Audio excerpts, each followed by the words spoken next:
It is the mecca of motorsports, a racetrack with a personality all its own, a track that seems to select who succeeds and who fails. It's Indianapolis, known as the Brickyard.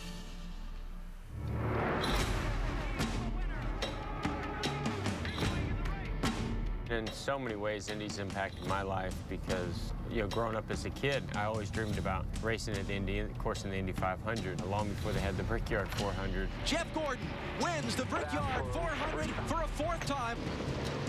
Knowing that I've won there 4 times and have a shot at winning there 5 times means a lot to me. I mean, I want it really bad. Jimmie Johnson becomes a 3-time winner at the Brickyard 400. To win it 4 times would be off the charts. Would put me in elite company with just Jeff that's been able to win 4. It'd be amazing. That race really is a special race. Anytime you get to race at the Indianapolis Motor Speedway, it's special because there's only a couple races there a year. Who's gonna win at the stripe? It's wins! For me, being a guy that's won the Indianapolis 500 and being that nobody else has ever won both of them, it's pretty neat to have that opportunity to do it. To me, it's not about being from Indiana. It's more about the Brickyard itself. Just the history of all the drivers that have walked through the garage area or driven across that yard of bricks is what it means the most to me. And we welcome you to the motor racing capital of the world, the Indianapolis Motor Speedway, where we'll be on the air tomorrow at 1 Eastern with the Brickyard 400, the 17th edition. And of course, countdown will start it off at 12 noon as we get ready for the final practice. And it started yesterday with a practice session or 2, and then qualifying this morning. And boy, Mark Martin, he's been on the front row last couple of years, but he qualified 3rd in the heat of the day with an outstanding run at just over 181.8 miles an hour. On the outside of the front row, it's going to be Jimmie Johnson looking to make history, trying to win his 3rd in a row and 4th overall here at the Brickyard 400. He makes one little bobble right there going through turn number 1. That's what cost him a shot at the pole. And the man on top, unfinished business from last year, Juan Pablo Montoya, led all those laps. He's now got his first Brickyard 400 pole to go with his 2000 Indy 500 win. He did it in a speed of 182.27 miles an hour. Let's find out more from what's happening down in the heat with Jamie Little. Well, Chip Ganassi, his team owner, was very ecstatic. As you can imagine, he's hoping to complete the Triple Crown of racing by winning this race tomorrow. Of course, he's already won the Daytona 500 and the Indy 500, and goal number 1 is in the history books. As you saw, Juan Pablo Montoya took the pole here for the first time in the Brickyard Series, and now they're concentrating on race setup. They're very happy with the race car they have. This practice session, it's the final of the weekend. It's all about concentrating on long runs to see how good this car and this tire is. Dave? Jimmy, when Jimmie Johnson was asked about his Brickyard experience earlier this week, and he used the phrase feast or famine. It's certainly been that for him in the last 6 years. 3 wins he has, but he's also failed to finish on 3 other occasions. So today, Marty showed you that little bobble in qualifying. The car was pretty good, but he missed by just a little bit. And this afternoon in the first practice session, he also had a very good race car, even though he wasn't the fastest. So Jimmy cannot afford a famine in this situation, but he doesn't need a feast. He just needs a little nibble on that 48 car. Jerry Punch? Well, Dave, Marty mentioned that Mark Martin has started on the front row here the last 2 years, and today he qualified 3rd. But in many ways, this qualifying effort earlier today was by far the best he's ever had here because it came in the middle of the afternoon in the heat of the day where he found speed and grip on a track that didn't have a lot. Now, Mark Martin's not been a guy that's ever worried much about pressure, but he also understands the clock is ticking. He has finished 2nd here twice in 16 attempts. He knows that he may be running out of tries, and he really wants to win at Indianapolis before he hangs it up. He thinks tomorrow might be his shot. Marty? All right, thanks, Doc. Let's show you the earlier practice session, and this is where we get an idea how everybody's shaping up with race trim. And you see that you've got Burton, Boyer, and Harvick. And notice where they qualified over on the right-hand side. And our pole sitter, Montoya, practiced in 14th. So now the question is, as we bring in Dale Jarrett and Andy Petrie, we saw the domination of the Chevys, 9 out of the top 10 in qualifying, and the domination of Earnhardt and Ganassi at 1 and 3. So what do you think? It looks like the Chevrolets are still strong. They really have the packages worked out as far as aerodynamics and engine, and making that engine make the horsepower at the right places. So I think it's going to be interesting to see. Can some of these Fords catch up? We saw a couple show up there in the first practice session here after qualifying. Can they continue that and get themselves up there to challenge these guys? And one of the big goals for this practice session is going to be to keep your car fast. You want that initial speed, you want that fast lap, but you want to be able to keep it. And you're also going to have a car, unless you're the leader and plan on being the leader all day, and there's only one of those, you got to have a car that will handle in traffic. And behind somebody, you can make passes. So you'll see a lot of guys working on their setups, try to run with other cars and see how their car reacts in traffic. Well, one of the big issues is the heat. It has been oppressive. High humidity, temperatures in the 90s, track temperature well over 125. Let's check in at the Craftsman Tech Garage with Tim Brewer and find out how the guys are trying to stay cool.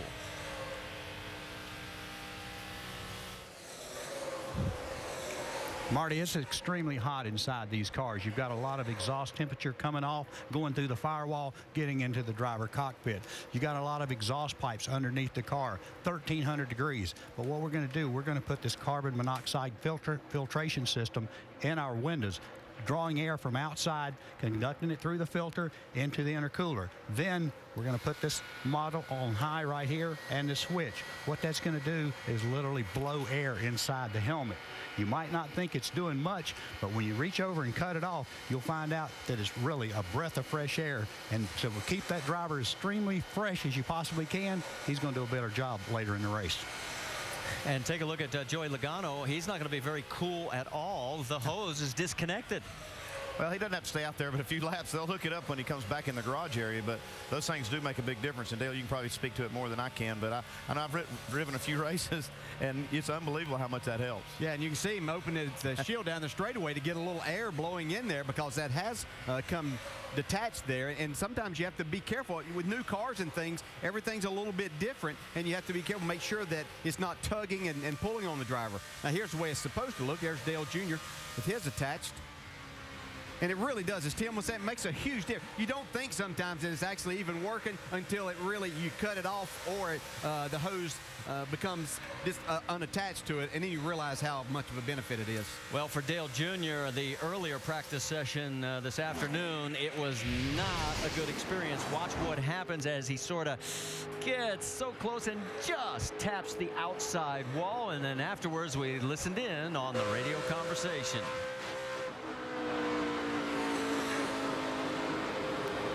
Hit the wall a little bit there. I wasn't even pushing out. It just, I hit it in between the 3 and 4 on the straightaway. I don't know. Car feels great. Well, we keep hitting the fence with it. It ain't gonna feel great for long.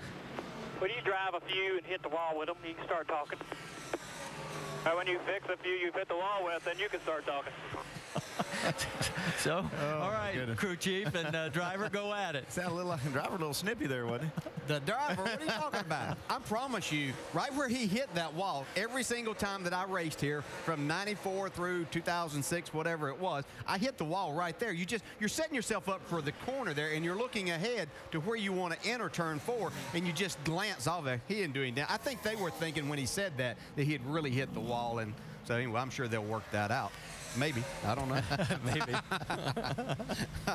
All right, there's his practice speeds, and here we are at the 25th right now in this final practice, so we'll see what happens with Dale Jr. if they can get it sorted out.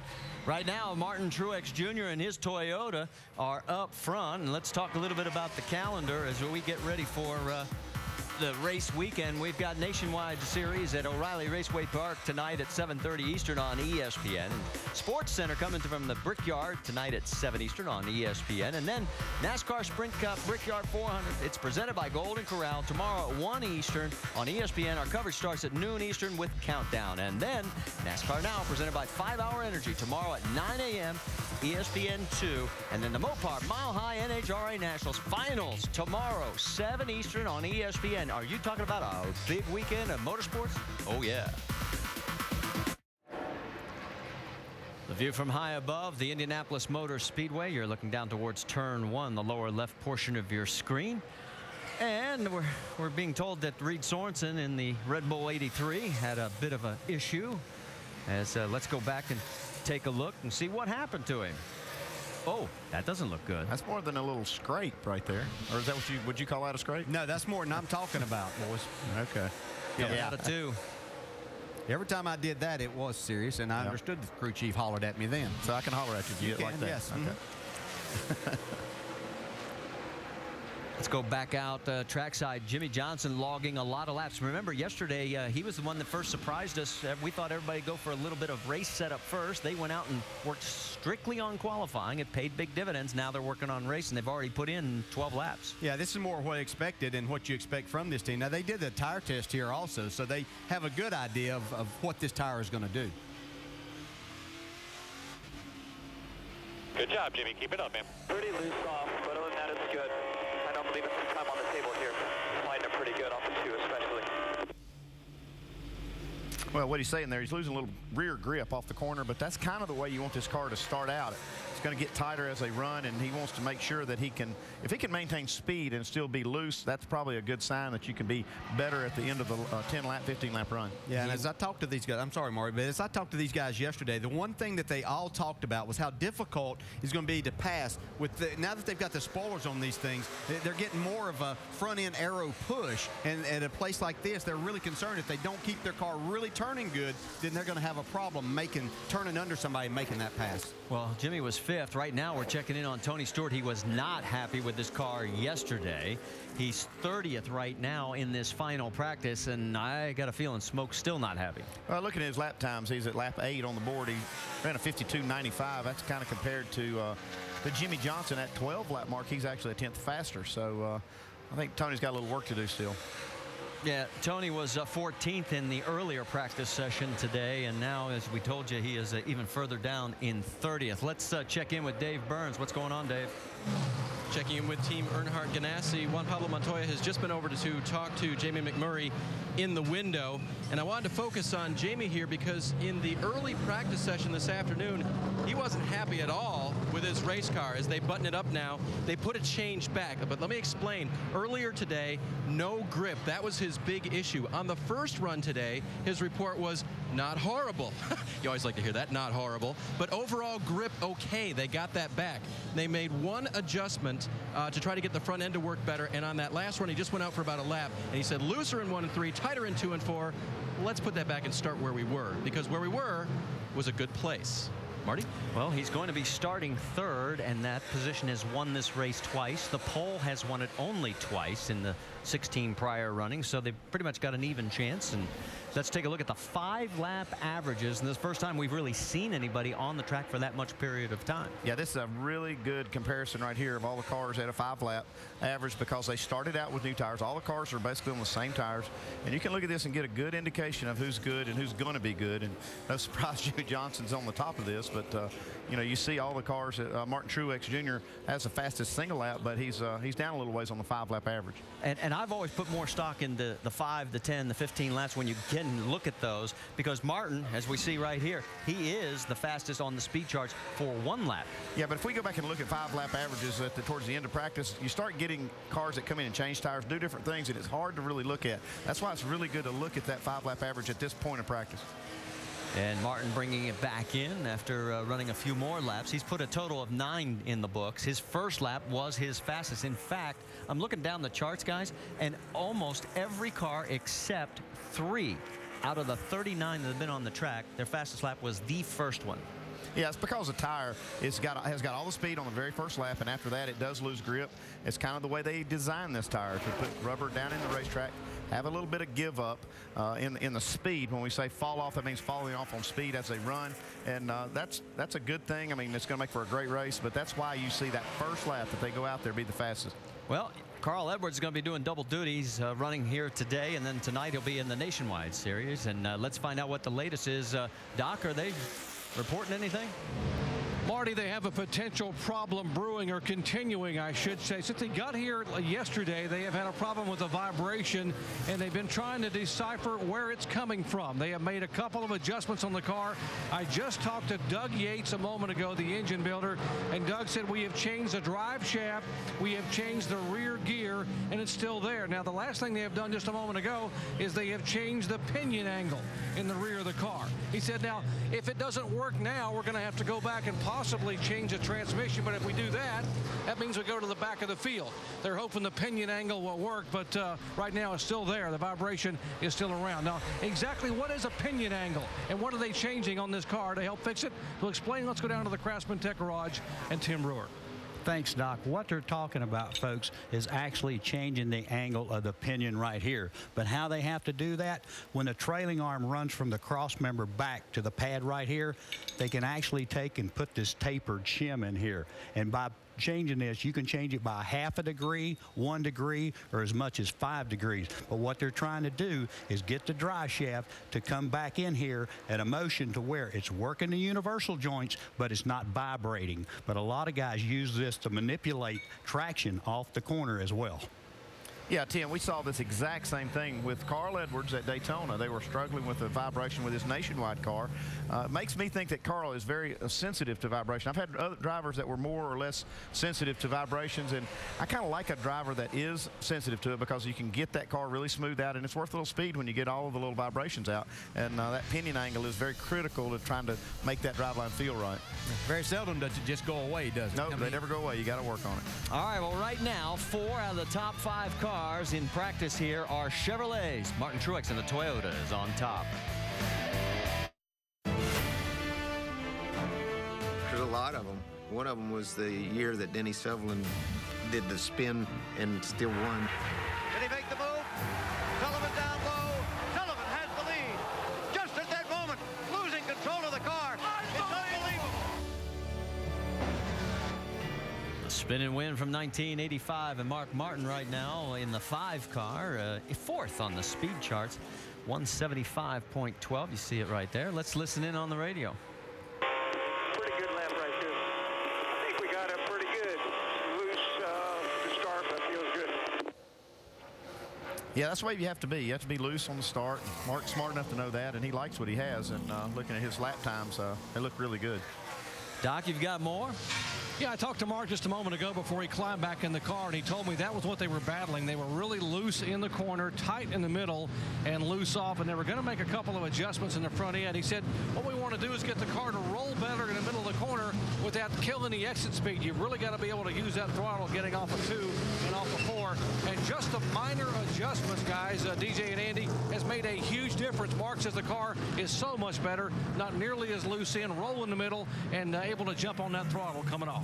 Yeah, you want that car to really roll the middle first. If you can kind of deal with it, you tell me, Dale, as a driver, you can deal with a little bit of loose off. If that thing will really roll the center of the corner. Yeah, you've got to have it to make sure that you can get it pointed to drive it straight off the corner. If you've got a lot of wheel in it off the corner, one of 2 things is going to happen. You're going to either have to lift a little bit there, or you're going to hit the wall if you're not careful. Dave, what are you hearing from Jeff's camp? Well, in the last practice, Marty, they ended with Jeff saying to his crew, that was way tight, we just killed it. So they didn't like the way it handled at the end.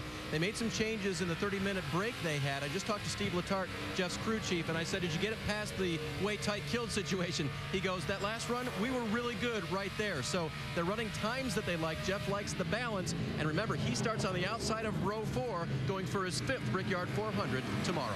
Well, they were 18th in the earlier practice today. Right now, they are running 13th. His last lap at 52.6 seconds versus his best at 51.7. Yeah, watch this telemetry. You see, not getting completely off the throttle. You see, just all but coming off of it, trying to carry just a little bit of throttle through the middle of 4. That helps you really carry that speed down this long straightaway. Yeah, and that's what you'll see in turns 1 and 3 is a little bit different. You can see him get back to the throttle just a little bit before he actually got to the apex of turn 1. Now, here's what Andy's talking about. You see he's not all the way out, keeping a little bit of throttle to it. That'll carry you a lot more speed off of that corner, and then as you get down to the end of the straightaway. We're seeing 200 miles an hour at the end of the backstretch. They got a little tailwind right now, about a 10 to 15 mile an hour tailwind down the backstretch. See 201 there. As we look at the manufacturers right now, it's Toyota with Martin Truex at the top of the charts. Then 4 Chevrolets. The highest running Ford is Greg Biffle. And he leads a parade, followed in 7th by Edwards, 8th by Casey Kane, 9th by Matt Kenseth. So the 4 Fords in a row right there. And Greg, the best of them so far. Yeah, he wasn't qualifying, too. He kind of had a little Chevy party there, and he broke it up by qualifying right in the middle of them. Yep. Well, the guys we have not talked an awful lot about this weekend so far has been Kurt and Kyle Busch. I see Kurt just in the back of the screen there as Greg moves on through the turn 3 area. If we pull back, there's Kurt, and he's got Kevin Harvick, it looks, right in front of him. And so see what's happening with Kurt right now. He's 22nd on the charts. His best lap at 51.9. Yeah, and I like what he's doing here. He got himself in a situation behind a fast car in Kevin Harvick's car, but also getting in that position you were talking about, Andy, because there's only one guy out front that's going to have all of that clean air, and you have to see what your car is going to do here and make the adjustments, because you're going to have to try to pass where he started. And it's going to make the car drive different. When you're in that position right behind the car, it makes it tighter. It changes a lot of things about the car, so you need to be able to adjust it where you can turn and pass cars, Jamie. And he will admit, Kurt Busch, that this has not been his best racetrack. You see him ducking to the inside there. He just struggles when they come here. So they brought their best horse. This is the car that dominated and ended up winning at Charlotte. He led 252 laps there, but they've been working away, and you hear it. There's promise in his voice saying, guys, we're going in the right direction. Let's just keep working. Let's go back on that front end that we were working on in last practice. So they are feeling good about the improvements so far. Yeah, he was best finish was 5th back in 2001. His average finish, to give you an idea, is 19th, and that's not the kind of number that he wants to see.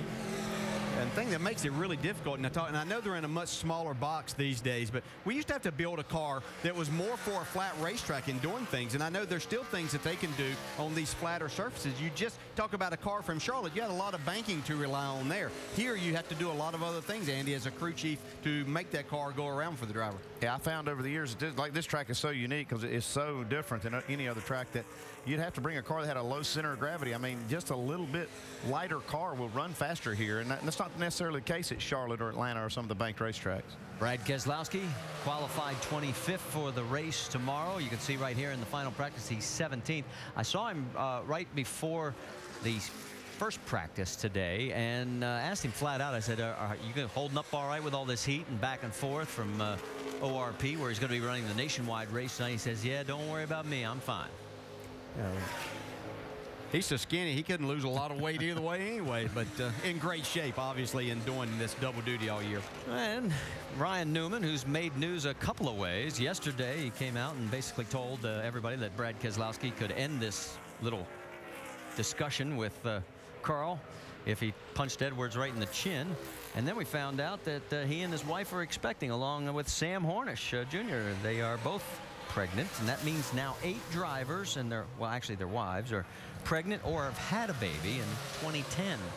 Must be something in the water. That's big. I really like the way Ryan Newman's car is looking racetrack. He had a good qualifying effort and looks very solid here so far in this practice session. And as I looked at saw a lot of laps in that previous practice session.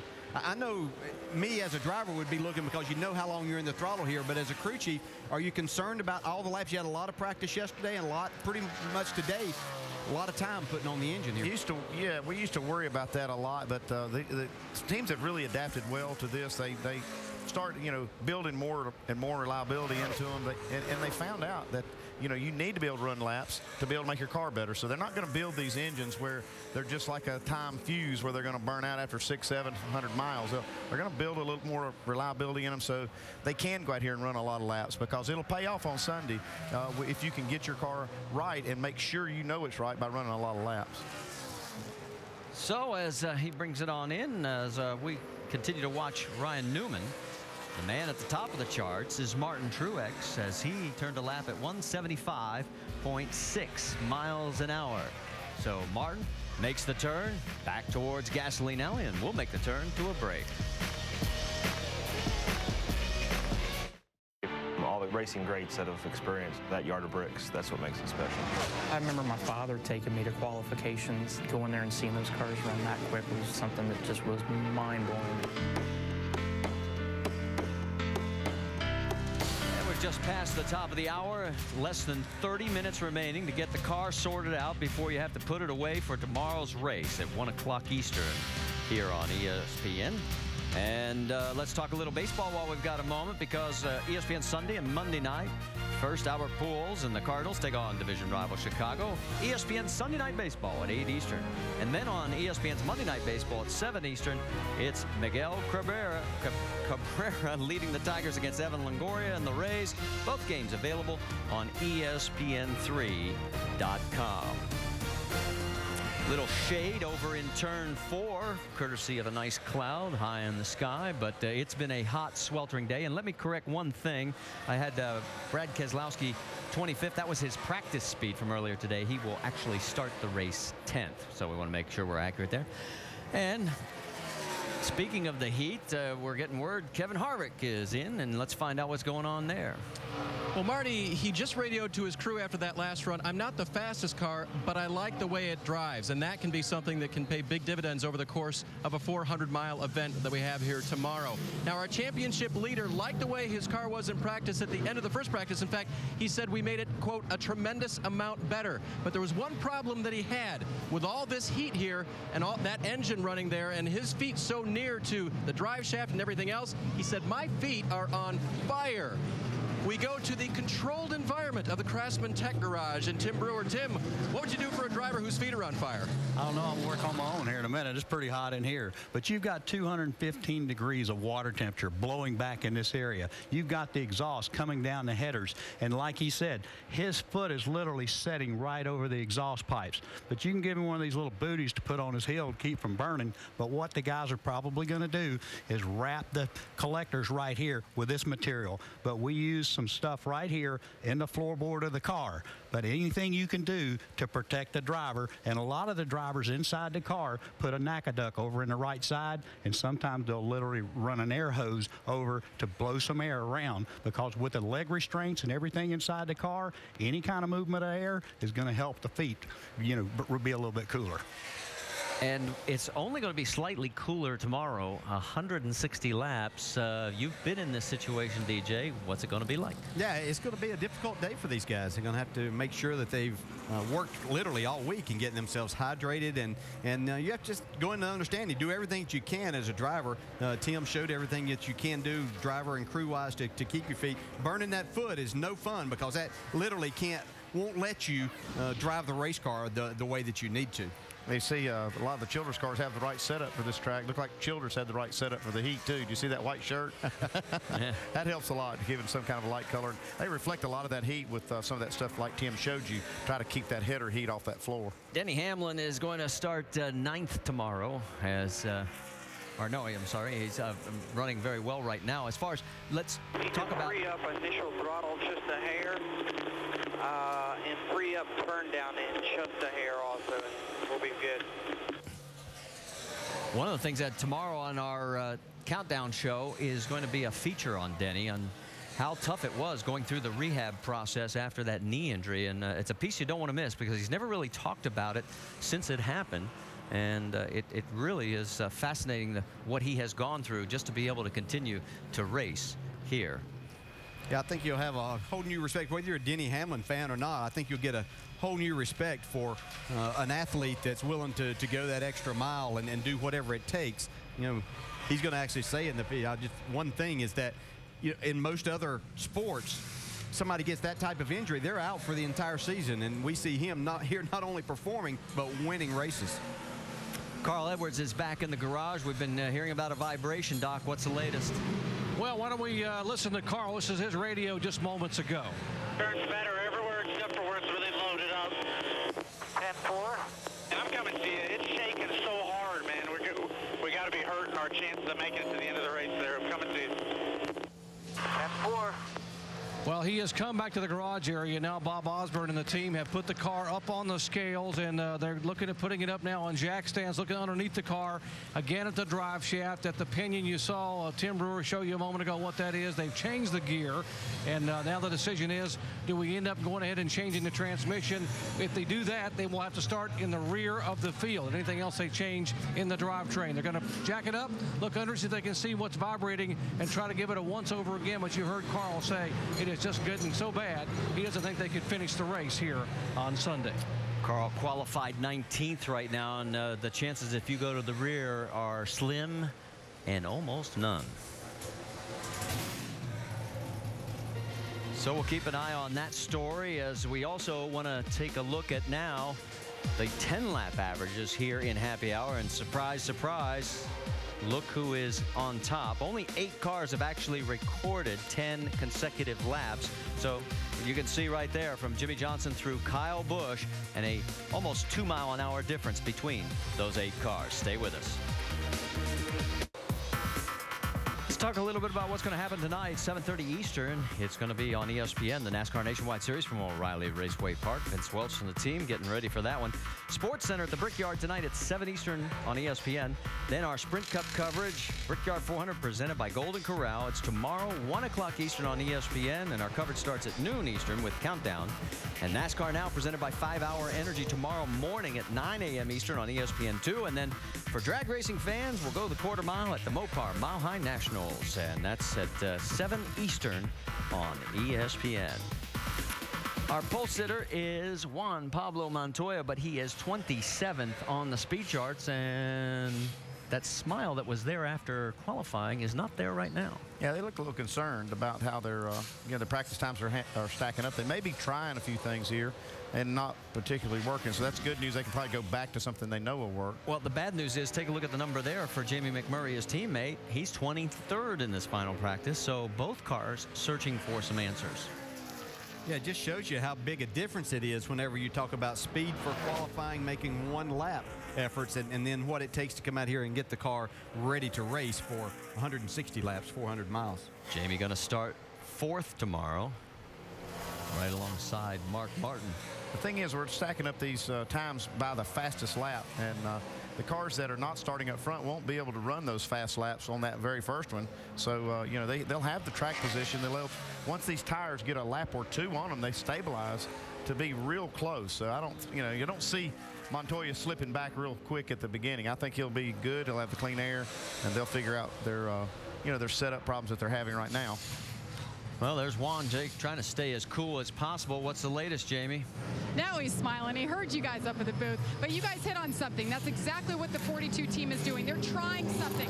I talked to crew chief Brian Patty, and he looked at me and smirked and said, "We are fast. We're not concerned." He did a 14-lap run in last practice, and that was on scuffed tires, and they were more than thrilled with the performance of the car. They're just waiting this out. They're going to put on some scuffed tires, and they're going to go out, fill it up with fuel, and do the longest run possible to see how the car performs. But no worries, despite that frown that was on his face earlier.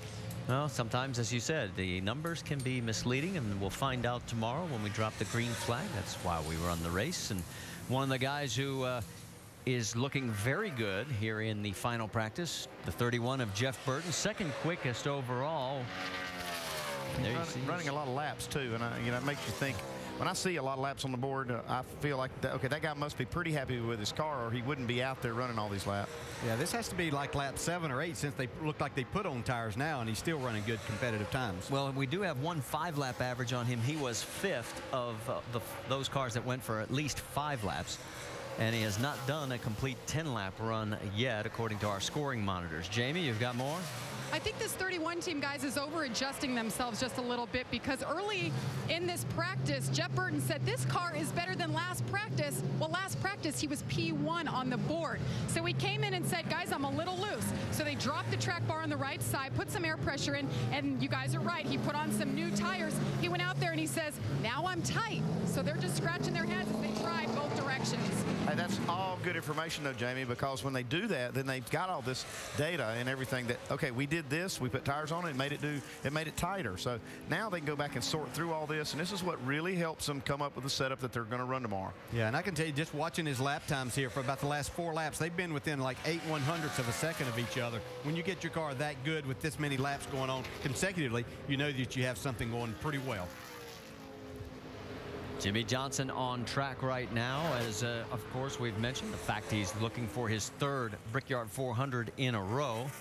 And you can see right there, 5th in the final practice. You know, one thing Jimmy Johnson does better than most drivers, if heck if not all of them, because he's so good, but is using that right rear tire to put the back of that car and operate that right rear tire at the most slip angle possible. It opens up so many other options on what you can do with your chassis, and I think that's one thing he concentrates on, where he doesn't have to put much steering wheel in it. You see there, he's not having to really haul that thing to the left and make it go around the corner. And if he can do that and just put that right rear right out there, just sliding slightly, it'll really open up a lot of options on what you can do with your car. Dave? And that's perfect, Andy, because what he talked about on his radio just a few minutes ago probably won't surprise you. Listen. We have a lot of time. I've got a good feel. We got 25 minutes left? Yeah, coming to you. Got a good feel. It was a big change for the better.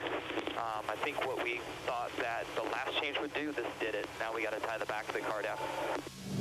All right, the thing I wanted you to hear, of course, was I couldn't get the feel. I've got to get the feel. Dale Jarrett, as a driver, are there times when it's not really about the car, it's just about you feeling that race car out to where you like it the best? And as Andy said, maybe putting that right rear in the track. Yeah, you're exactly right, Dave. And for someone that's won, you know the feel that you're looking for. You know what you have to have out of this car. And you may have a car that's pretty decent, but you know ultimately that's not what you're looking for. So you have to get that feel that you're looking for. And when you have someone like a 4-time champion here, when he says he's looking for that feel, you got to give it to him, Andy. Yeah, and you can't believe how much easier it is to set up a race car when that guy tells you what he needs, and he knows what he needs. Then it's just easy for you to go and adjust to it. Well, right now he is the fastest over the 5-lap and 10-lap averages. Jimmy Johnson looking pretty smooth here at the Brickyard. Closing minutes of happy hour here at the Indianapolis Motor Speedway. Here are the 10-lap averages, and a couple of guys have come into the picture. Jamie McMurray, the latest to add his name to this list. And you can see who has really had the most consistent runs of at least 10 laps. Yeah, just studying the lap times, watching these cars. Jimmy Johnson obviously has the best car. Carl Edwards just went out there on new tires, though, and moved his car up on just a 1-lap run into the 4th spot. So must have gotten some of that stuff fixed, at least that vibration that was aggravating him. Doc, have they got that thing where he likes it? Andy, actually, they have not. They have not addressed the vibration. They've really been addressing the handling of the car. And Bob Osborne told me a moment ago they've been so tight in the middle of the corner, they've not been able to get the car to turn in the middle, and thus it's really hurt their exit speed.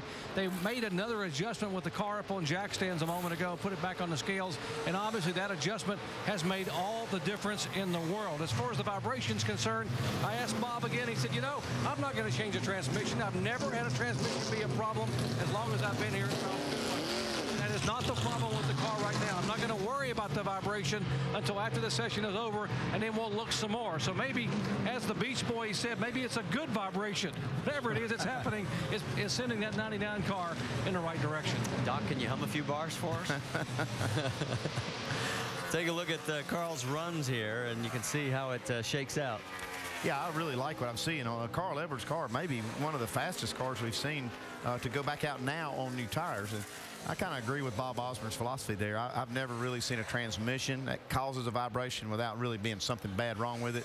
And they can do a little inspection to see that. I wouldn't change it, because if you change that transmission, you're going to the back automatically, and I just wouldn't do that. Doing the right thing, getting this car dialed in, though. He hasn't been out on the track a while, but here is our pole sitter, Juan Pablo Montoya. As the session continues to wind down, he is now up to the 18th for fastest lap. And he's our 13th different pole sitter in the last 13 years of this event. He'll lead the field with that man right alongside Jimmy Johnson. Saw him there, just a couple of cars in front. Yeah, Jimmy's running a long run, and you see the 9 car just passed him, probably on a lot fresher tire. Juan still working it, but as you heard Jamie Little, the team not concerned with the fact that they're deeper in the order as far as the fastest lap. As we mentioned, there's Jimmy. He had the Casey Kane car beside him, a few moments ago. Now he's got clean air. In fact, he's coming into pit road. Yeah, and I think if we looked at this most recent run that he just made and looked at the average speed of that, it would be pretty impressive. His last lap was a 52.65 that he just ran, and that's faster than a lot of guys can go just a couple of laps into a run.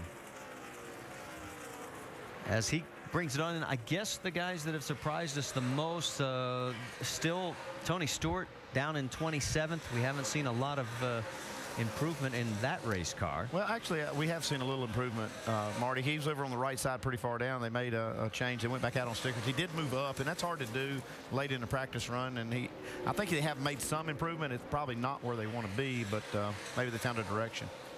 Here's a guy that we'll have to watch tomorrow as he makes his way up through the field. Casey King looks like his car is handling pretty well. Got some speed to go with it. When you have that combination, we'll have to watch and see just how he makes his passes and where he chooses to make his passes on this racetrack that there's only a few opportunities to do that. Time is quickly winding down here. Jeff Gordon, the 4-time winner. In fact, he holds a lot of records here at the Brickyard for the 400. Most wins with 4, most poles with 3, top 5s with 9, laps led with 440, money won $5.9 million. Oh, and 5 more, which I won't bore you with. How's that? Say he's pretty good here. Pretty good. And he's in the car of choice based on qualifying. As we mentioned, 9 out of the top 10 in Chevrolets. And Denny Hamlin, of course, going to try and take his Toyota and get back on the winning track. And we talked about it earlier in the qualifying broadcast about how there are similarities between Pocono and here, and you'd probably scratch your head and wonder why, because two totally different looking tracks, but there are some. Yeah, there are. The turn 3 especially is a turn that's a lot like all the turns here. The thing about Pocono, when they repave it, it really gets smooth, and it is very consistent and consistent to this track. As Pocono ages, it gets a lot of bumps and a lot of unevenness to it that make it different than here. And you have to run a lot different setup because of that. But, yeah, if you're good at Pocono, usually you're pretty good here. Well, we mentioned Jimmy Johnson just a little bit before Denny Hamlin. Between the two of them, they've won 19 of the last 36 Sprint Cup races. Johnson has 10 of them, Denny 9. So there's a pretty good choice. And, well, and here comes the flag. Let's bring him to the house. You heard the call.